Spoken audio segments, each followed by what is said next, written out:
কবরের আযাবে কষ্ট পাইবি বেটা। এই রং তামাশার ফুর্তি শেষ হয়ে যাবে, রঙিন ঘুড়ি কাইটা পড়বে একদিন। রঙিন ঘুড়ি একদিন কাইটা পড়বে। এই চুলের পেখম একদিন কেউ দেখবে না। এই যৌবনের অহংকার দোস্ত কেউ দেখে না। এ দেখতে দেখতে ফুরায় যায়, দেখতে দেখতে হারায় যায়, দেখতে দেখতে হারায় যায়। এই জন্য দোস্ত এটা ফিকির করা উচিত। আল্লাহ তাআলা বলছে, বান্দা ওয়ালি তুকমিলুল ইদ্দা, আমি চেয়েছিলাম তুমি আমার পুরোটা মাস পুরা করো, সবগুলো বন্দিগি পুরা করবা, পুরা করো, পুরা করো। আল্লাহ বলছে পুরা করো, কঠিন হবে না বান্দা, আমি পারবো না। পারবা বান্দা, আল্লাহ বলতেছে পারবা, আমি জানি তুমি পারবা, তুমি না পারলে আমি তোমারে দিতাম। লা ইউকাল্লিফুল্লাহু নাফসান ইল্লা উসআহা, আমি আমার বান্দার উপরে সাধ্যের অতিরিক্ত কিচ্ছু চাপাই না, কিচ্ছু চাপাই না, কিচ্ছু চাপাই না। আল্লাহ তাআলা কোনো বিষয় কঠিন, কি পরিমাণ ইহসান কারণ করছে। আমরা কিতাবে পড়ছি, আল্লামা ইমাম ইবনুল কাইয়িম আল জাওজি রাহমাতুল্লাহ আলাইহি বলছে যে আল্লাহ সবচেয়ে বেশি কোন ইবাদত করতে বলছে? একটি ইবাদত কেবল, আনলিমিটেড, সেটা হলো জিকির।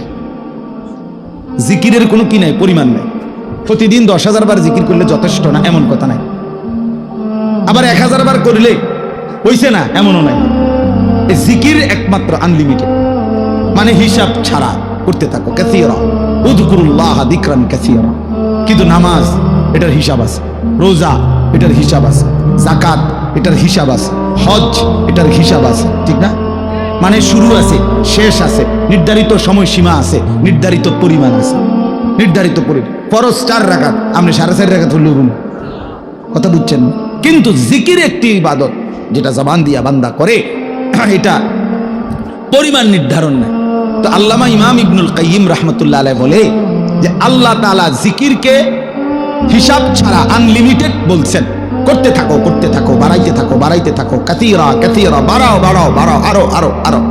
তো আল্লাহ তাআলা এই জিকির করার জন্য যে জিহ্বাটা দিবেন, যে অঙ্গটা, এটার নাম জিহ্বা। তো এটা বানাইছেনও আল্লাহ তাআলা এমন, যেটা করতে বলছেন আনলিমিটেড, এটা করার জন্য এমন একটি অঙ্গ দিছেন, এটাই একমাত্র মানব দেহের অঙ্গ, যেটা একই সাথে লক্ষবার কোটিবারও ব্যবহার করলেও এটা কোনো অসুবিধা হয় না। কিন্তু সমপরিমাণ না, তার কাছাকাছি যদি অন্য কোনো অঙ্গ দিয়া কোনো ইবাদত বান্দা করত, সে পারত না। এই যেটা আল্লাহ যেমন দিছেন ওইটার জন্য অঙ্গটাও দিছেন কি। এখন মনে করেন 1000 বার আমি বললাম আপনার করে সুবহানাল্লাহ পড়েন, তবে শর্ত হইল আপনারা প্রত্যেকেই এই প্রত্যেকবারে একবার হাত উঠাইবেন, একবার হাত নামাইবেন। এটা হলো আইন। জিকির করবেন কয়বার? 1000 বার। তবে প্রত্যেকবারে কি সুবহানাল্লাহ সুবহানাল্লাহ সুবহানাল্লাহ সুবহানাল্লাহ, এমনি আপনি উড়াইয়াছেন, নামাই আছেন, বুঝেন নাই কথাটা? 100 বারের পরে, 50 বারের, 60 বারের পরে আপনি হুজুর পিছা দিয়ে ফেটেন আমাদের কপাল, আপনি জিকির আপনি করেন, আপনি আমার একটা আকাম ধরাই দিচ্ছেন। আমি জিকির করবো জিহ্বা দিয়ে, আপনি আমার হাতিটারে কীর্তন লাগতাম, আমি আমার দ্বারা হাত চলে না, ঠিক কিনা বলেন? এই হাত কি হয়ে যাবে? অবশ্যই, মানে এটার পারতেন না, আপনি এতক্ষণ পারতেন না। অথচ বুজুর্গানে দিন 24,000 বার জিকির করতো, 12,000 জিকির করতো। ইমামে রব্বানি হযরত মাওলানা রশিদ আহমদ গাঙ্গুহি রাহমাতুল্লাহ আলাইহি শেষ বয়স, যখন চোখ দিয়া পানি পড়ে, যখন বয়স হয়ে গেছে, দুর্বল হয়ে গেছে, আল্লাহর কসম কিতাবে আছে, উনি শেষ বয়সে বলছে উনার ভক্তদেরকে যে বাবারা, আমি তো আর আগের মতো জিকির করতে পারি না, আমার শরীর একদম দুর্বল, আমি একেবারেই দুর্বল হয়ে গেছি। তখন কোন মুরিদ জিজ্ঞাসা করছে, হযরত এই শেষ বয়সে আপনি আল্লাহ পাকের কি পরিমাণ জিকির করেন? তো উনি বলছেন, বাবা আমি তো এখন দিন রাত মিলে সর্বোচ্চ প্রতিদিন 1 লক্ষ বারের বেশি তাসবিহ করতে পারি। আল্লাহর কসম আমি কিতাবে পড়ছি, যে সময় তার বয়স 70-এর ঊর্ধ্বে, সেই সময়ে মানুষটা বলতেছে 1 লক্ষ বার। এখন দুর্বলতার কারণে এর বেশি করতে পারে না। এই মানুষটা 40 বছর বয়সে কি পরিমাণ জিকির করছে। হ্যাঁ, উজানিওয়ালা এত জিকির করে কেন? চরমনাইওয়ালা এত জিকির করে কেন? বুঝেন নাই কথাটা? এর পিছনে কাহিনী আছে। হ্যাঁ, গাঙ্গুহি রহমতুল্লাহ সিলসিলার যারা, তারা খুব বেশি পরিমাণ জিকির করে। জিকির তাদের কলিজার সাথে, শরীরের সাথে মিশে যায়। জবান চলতেই থাকে আল্লাহ পাকের জিকির। তাইলে 1,00,000 বার বাদ দেন মিয়া, 1000 বারই যদি সাথে হাত নাড়াইতে হইতো পারতেন। অথচ 1,00,000 বার যদি 1 কোটি বারও আপনি এই জিব্বা দিয়ে আল্লাহকে ডাকেন, খোদার কসম জিব্বার কোনো অসুবিধা হবে না। হ্যাঁ, এজন্য আল্লাহ তাআলা বলছেন আমি যেই অঙ্গ দিছি সেটার মধ্যে ওটা পালনের যোগ্যতাও দিছি। আমি কঠিন করি নাই বান্দা, আমি কঠিন করি। তুমি কেন এটার মধ্যে কাটসাট করবে? আমি রমজান তোমারে তো বুঝাই দিছিলাম, আমি তো বিধানগুলো বুঝেই দিছিলাম, তুমি পারবে বলেই দিছিলাম, তুমি কাটসাট করলা কেন? তাহলে একটা বিষয় হলো, আপনারা যারা এই রমজানে ইবাদত আমলের মধ্যে ঘাটতি করলেন, আমার ভাই ইনসাফ করলেন না, ইনসাফ করলেন না। রমজানের এক এক সেকেন্ড, আল্লাহর কসম এক এক সেকেন্ড দাম, এক এক সেকেন্ড দাম, প্রতি ঘন্টা প্রতি মিনিট হীরামণি মুক্তার মতো এক এক সেকেন্ড। আমার শায়েখ আল্লামা মুফতি মুশতাকুন নবী সাহেব এতেকাফে আমরা একসাথে ছিলাম হুজুরের সাথে, আলহামদুলিল্লাহ। এইবারও আছে সেই 2013 সাল থেকে আমি হুজুরের সাথে এতেকাফ করি, না হয়তো আজকে 13 দুগুণে 26 25, তাইলে কত বছর হইল? প্রায় 12 বছর। এই 12 বছর ধরে ওনারে দেখছি, এইবারও দেখছি মাগরিবের নাম আসরের পরে এই মুনাজাত শুরু করছে, দোয়া করতেছে। শেষ দিন, এই দিন একেবারে আজান, ইফতারের আজানের আল্লাহু আকবার উচ্চারিত হওয়া পর্যন্ত এই হাত নামে কানছে আর কানছে। তো আমার সাথে আরো যারা ছিলাম আমরা সবাই দোয়া করা শেষ, মানে আমরা মুনাজাত শেষ, আমরা কথাবার্তা যা কইছি মনে কইরা যে দূর পারছি বলিও আরো 20 মিনিট হয়ে গেছে। আমার আর কথা নাই, আমি করতে আনতাম, কিন্তু ওনারে দেখলাম ওনারে তো শেষ হয়, আমি তো কানতে আছি। তখন আমি বুঝছি, আমি বললাম তখন মূল বিষয় হলো শায়েখতে বলছে, হুজুরে এই কথাটা বলছে যে রমজানের এক এক সেকেন্ড হীরামণি মুক্তার মতো, যার কারণে ইফতারের পূর্ব মুহূর্ত পর্যন্ত শেষ সেকেন্ডটাও তো রমজানের অংশ।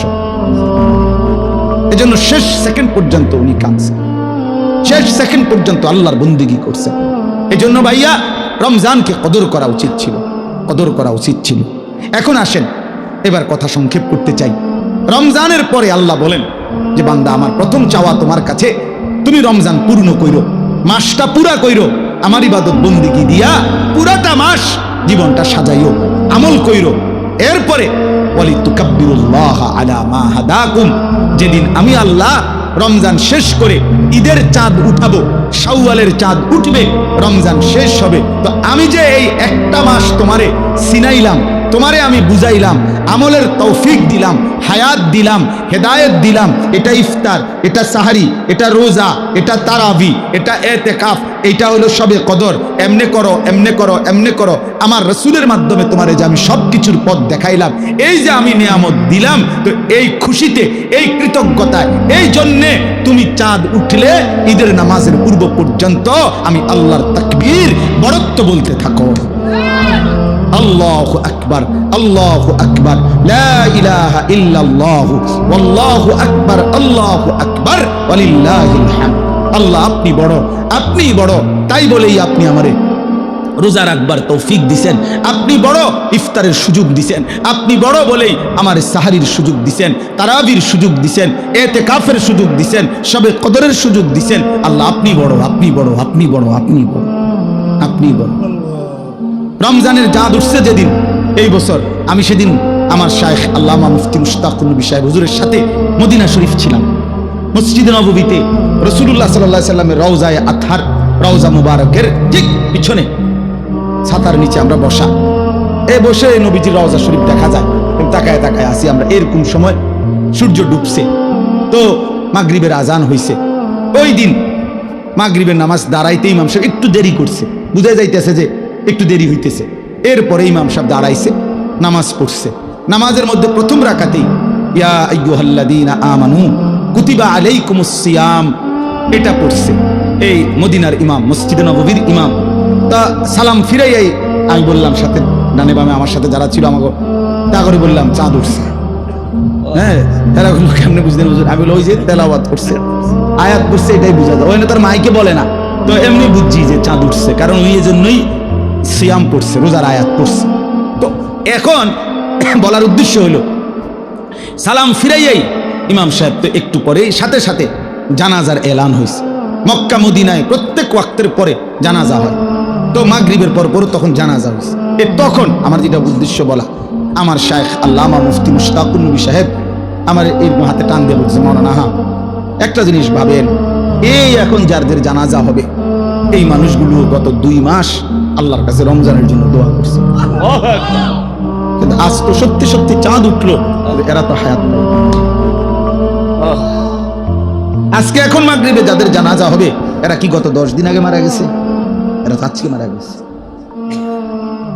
এরাও তো আল্লাহুম্মা বারিক লানা ফি রাজাব ওয়া শাবান ওয়া বাল্লিগনা রমাদান পড়ছিল কিনা? এরা তো পাইল। এভাবে পুরা রমজান প্রতিদিন মানুষের মৃত্যু হয়েছে কিনা? কথা বলেন না কেন? সারা পৃথিবীতে মানুষের মৃত্যু হয়েছে কিনা? প্রতিদিন মুসলমানের মৃত্যু হয়েছে কিনা? আমরা যেদিন ইতিকাফ শেষ, চাঁদ উঠবে যেদিন, এই দিনও আসরের নামাজের পরে গত বছর আমাদের সাথে চাচা ইতিকাফ করছিল আমাদের সাথে, আমরা এই বছরও প্রায় 1100 সাথী একসাথে ইতিকাফ করছি এক মসজিদে। বুঝতে ধরে আপনার গো, এক মসজিদে ইতিকাফ করছি কতজন? 1100, বুঝছেন? 1100। আলহামদুলিল্লাহ, আলহামদুলিল্লাহ। একটা মসজিদ মহল্লার একজন মুসল্লি মিলে না ইতিকাফের জন্য, পুরা গ্রামবাসী হাত পাও দইরা একজন বুড়া মানুষের অসল একবারে হাত পাও গিরা গাড়ি জোড়াজারি কিচ্ছু নাই, শৈল্যে বেড়ারে 4 জনে ধরাইয়া আইনা মসজিদ আইনা হোতায় দিছে, সামনে ইতিকাফ করে। এটা ইতিকাফ, এটা তো হোতা কাফে না, এটা ইতিকাফ করি, এটা তো শোয়া দিল বেটারে শুধু। হাই হাই মুসলমান, হাই মুসলমান। অথচ নবী সাল্লাল্লাহু আলাইহি সাল্লাম মৃত্যু পর্যন্ত খোদার কসম হাত্তা তাওয়াফাহুল্লাহ কখনোই তিনি ইতিকাফ ছাড়েন নাই। আম্মা জান আয়েশা বলছেন, নবীজির স্ত্রী বলছেন, হাদিস এটা, তিনি কোনোদিন ইতিকাফ ছাড়ে নাই।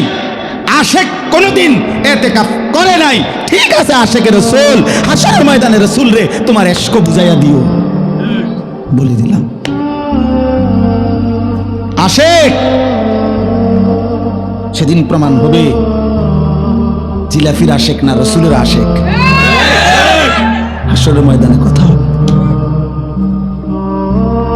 হ্যাঁ ঠিক আছে, দেখা হবে সেদিন নবীজির সামনে। তুমিও দাঁড়াইও, আমিও দাঁড়াবো, ইনশাআল্লাহ কথা হবে সেদিন। রাসূলুল্লাহ সাল্লাল্লাহু আলাইহি সাল্লামকে বুঝাই দিও ইশক রাসূল কাকে বলে। হে আল্লাহর নবী, আপনাকে ভালোবাসি। নবী বলবেন, হ্যাঁ উম্মত আমাকে ভালোবাসো, তো দেখি আমল নামাটা। তো নবী আমল নামা দেখে বলবে, উম্মত 70 বছর বিড়ি খেয়েছে, এটা কেডা? হ্যাঁ মস্কারি করো আমার লগে, মস্কারি করো, আমি বুঝি না ভালোবাসা কাকে বলে। হ্যাঁ কি এটা উম্মত? আমারে ভালোবাসো তুমি, আর তুমি বললেই আমি বলে যাব কেন? হ্যাঁ আমার আশেক উম্মতের কি অভাব পড়ে গেছে যে যা ফাই তাই লইয়া লইলাম? কেন? এটা কার? এই বিড়ি এগুলো কার? কারে জিজ্ঞাসা করে দাড়ি কাটছো? কারে? হ্যাঁ আশেক, কারে জিজ্ঞাসা করে দাড়ি কাটছো?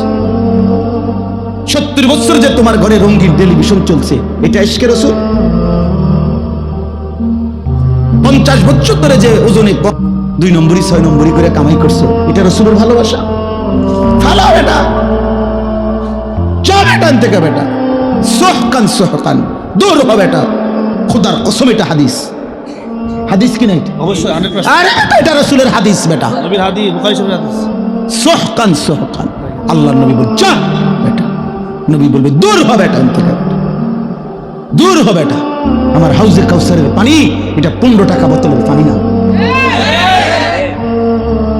আমার হাউজে কাউসারের পানি এটা 1 কাপ চা না। তুমি এটা মস্কারি মনে করছো? হ্যাঁ তুমি আসবাই আর তোমার আমি দিয়ে দেবো। বাহ বাহ বাহ বাহ। এই জন্য এটা বুঝতে হবে বন্ধু, ধোকা খাবেন না। হায়াত আমারও জায়গা, আপনারও জায়গা। ইশকে রাসূল, মুহাব্বত রাসূল, নবী সাল্লাল্লাহু আলাইহি সাল্লামের ভালোবাসা তোমারও দরকার, আমারও দরকার, বয়স্করও দরকার, জওয়ানেরও দরকার।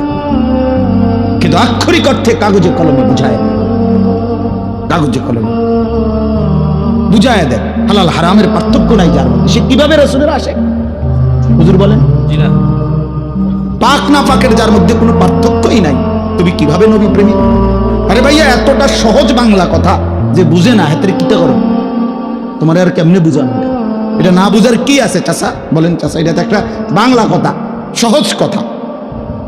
সারাটা জিন্দেগি নবীজির বিরোধিতা করে, নবীর তরিকার বিরোধিতা করে, সে রাসূলের আশেক, কোন যুক্তিতে হবে? কেন হবে? কেন হবে? কেন হবে? কেন?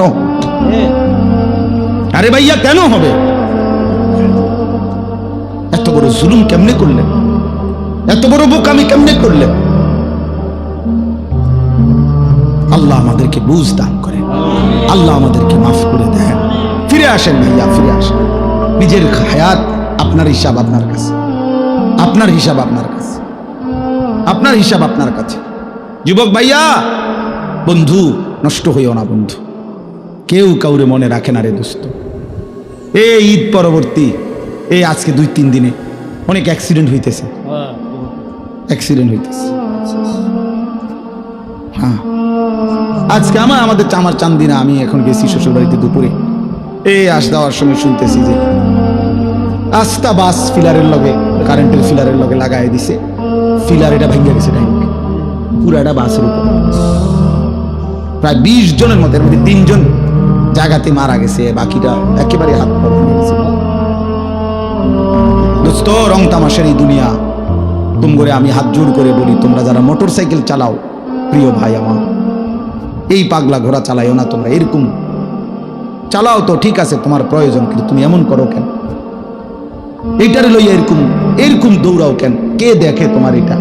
আর মানুষ বুঝি তুমি এত জোরে চালাইলা, আত্মা ভাঙ্গা লাইলা, মানুষের তোমারে বলবে সাবাস বেটা, তুই বেটা বদর যুদ্ধের সৈনিক, বেটা শাহজালালের হাতিয়ার, তুই বেটা, তুই শাহজালালের সৈনিক, তুই যে সুন্দর মোটর সাইকেল চালাইছ, এই তো শাহজালালের সৈনিক। হ্যাঁ, বদর যুদ্ধের হাতিয়ার, গর্জু উঠু কারে, বদর যুদ্ধের হাতিয়ার, এটা শাহজালালের সৈনিক। শাহজালাল ইয়ামানি মুজাররাদি রাহমাতুল্লাহি আলাইহি, যিনি সেই ইয়ামান থেকে আসছেন, তো ইয়ামান থেকে এসেছেন আল্লাহর দ্বীন প্রচারের জন্য, কালেমার প্রচারের জন্য, এক ইমানদারের ইজ্জতের বদলা নেওয়ার জন্য আসছিলেন তিনি। শাহজালাল মুজাহিদ ছিলেন, শাহজালাল মুজাহিদ ছিলেন। শাহজালালের তলোয়ার ছিল বেটা, এই খোদার কসম, আমি আনিসুর রহমান শাহজালালের তলোয়ার ওই সিলেটের দরগায় আমি নিজে দেখছি বেটা। আমি বহু আগে গেছি সিলেট, তখন আমি দেখছি, আগে এটা দেখাইতো, এখন এটা কই আছে কইতে পারি না, কিন্তু ওই সময় ভিতরে একটা ছোট্ট আলাদা রুম ছিল, ওই রুমে একজন বয়স্ক লোক শাহজালাল ইয়ামানি রাহমাতুল্লাহর খড়ম পায়ের এবং এই লম্বা তলোয়ার এটা হাতে নিয়ে দেখাইতো সে, আমি নিজে দেখছি, নিজের হাতে ছুঁয়েছি। এই ভারতীয় উপমহাদেশের অসংখ্য অগণিত বুজুর্গ আল্লাহর ওলিরা, এরা শুধু আল্লাহর ওলি, প্রত্যেকেই যেমন রাত গভীরে আল্লাহর জিকির করতেন, তো দিনের আলোতে তারা আল্লাহর রাস্তায় জালেমের বিরুদ্ধে, হিন্দু শাসকদের বিরুদ্ধে জিহাদও করতেন, জিহাদও করতেন।